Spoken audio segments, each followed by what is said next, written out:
So what are these officers going to do? If Trump gives the order to bomb the bridges and the power plants, are they going to do it? Trump threatens to wipe out an entire civilization tonight. I mean, this is breathtaking.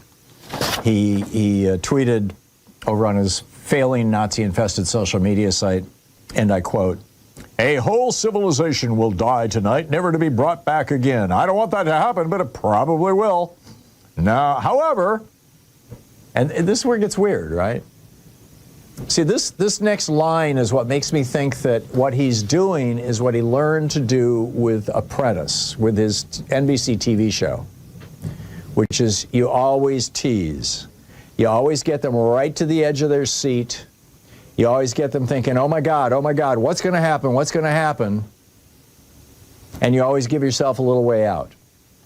So anyhow, his first sentence, a whole civilization will die tonight. His second sentence, however, now that we have complete and total regime change where different, smarter, and less radicalized minds prevail, maybe something revolutionarily wonderful can happen. Who knows, in all caps. So this is classic NBC tease.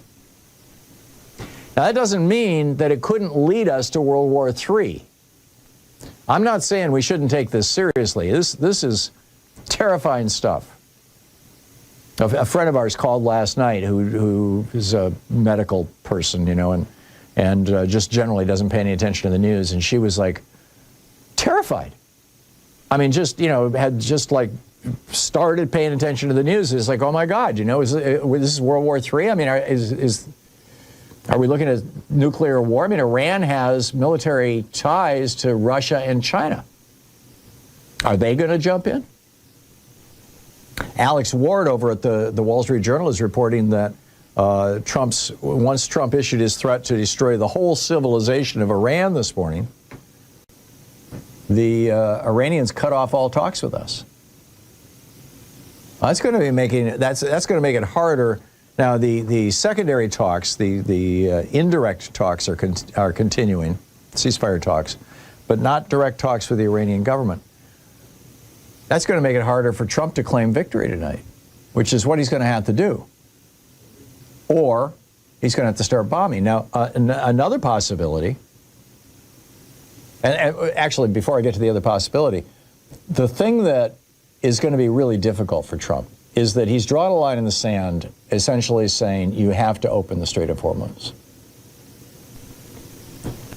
If Iran doesn't do that by 8 o'clock Eastern time tonight, which is 5 o'clock here on the West Coast, then Trump says he's going to commit massive war crimes.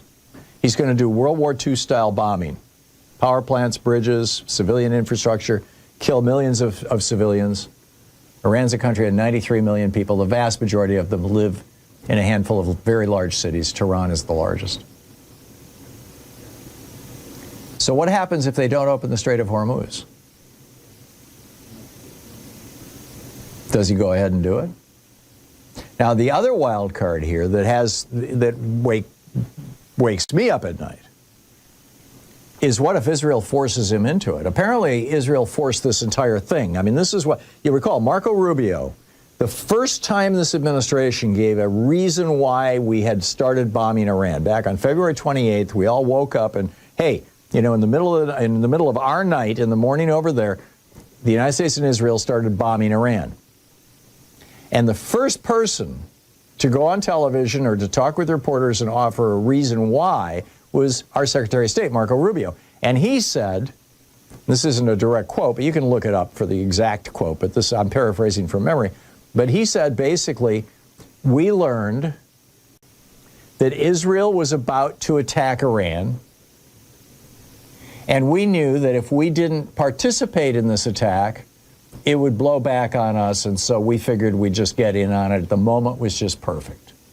And of course, as you and I both know, and we've talked about it in this program before, the reason the moment was perfect was because Jared Kushner, who's in whose bedroom Netanyahu used to sleep when he visited New York, and Steve Witkoff, the New York real estate billionaire with absolutely no government or diplomatic experience whatsoever, but has become a good friend of Vladimir Putin's, visits him regularly, just like Trump talks to him regularly on the phone. Steve Witkoff and Jared Kushner were negotiating with Iran with an intermediary from Oman, the country of Oman. You know, the entire country was basically, you know, the government was their intermediary. And the Omanis were saying, hey, we've got a deal here, and it's even better than the JCPOA, better than the deal that Obama had. The Iranians are saying, fine, no missiles, no nuclear, weaponry. We can bring in the inspectors. I mean, they had a complete deal. And that was announced the night before the bombing started. So the speculation is that Witkoff and Jared Kushner put that deal on the table knowing that they weren't going to accept it, that Witkoff and Kushner wouldn't accept it, knowing that the Iranians would accept it, but they had to get together all their senior leaders to discuss it, and that morning all the senior leaders got together to discuss it, and what happens, Israel comes in and blows up several blocks of apartment buildings, killing all of them. And now you expect these people to trust us in another negotiation? When it looks like the whole point of the original negotiation was to get the leadership together so that they could be killed by Israel?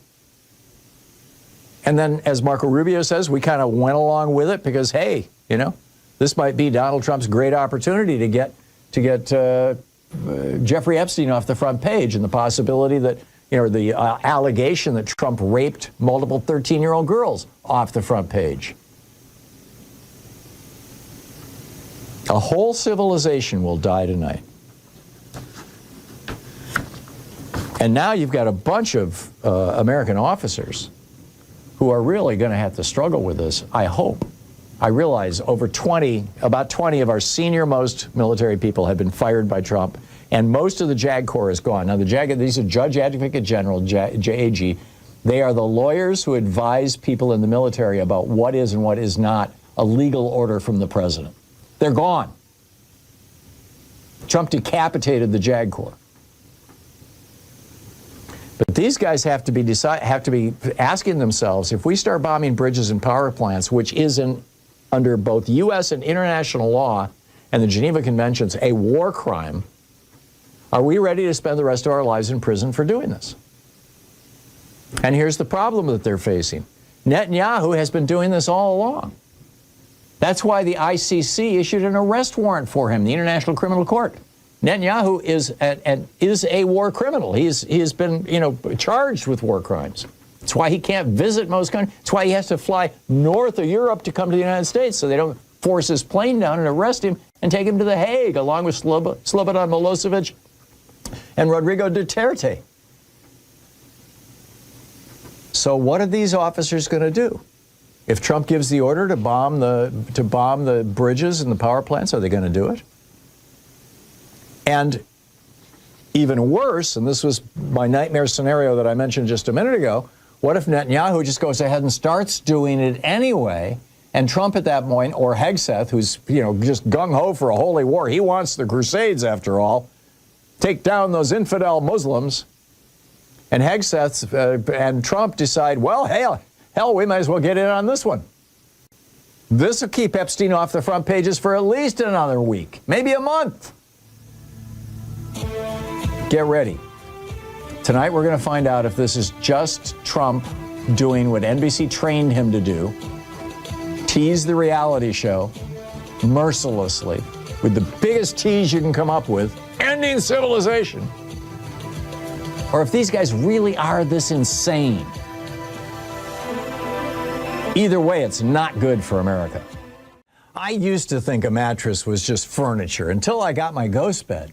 I have had back pain most of my life, and this bed works for me. I wake up feeling better than ever. Ghost Bed doesn't build mattresses like furniture. Their beds are designed for relief and recovery, not looks and not fluff. So if you're waking up stiff, tossing and turning, sleeping hot, that's not aging. That could be your mattress talking. You get 101 nights to try it at home. If you don't feel the difference, you can send it back risk-free. GhostBed is offering my audience, that's you, their lowest price of the season, plus an extra 10% off. Go to ghostbed.com/Tom, T-H-O-M, and use promo code TOM. That's ghostbed.com/Tom and promo code TOM.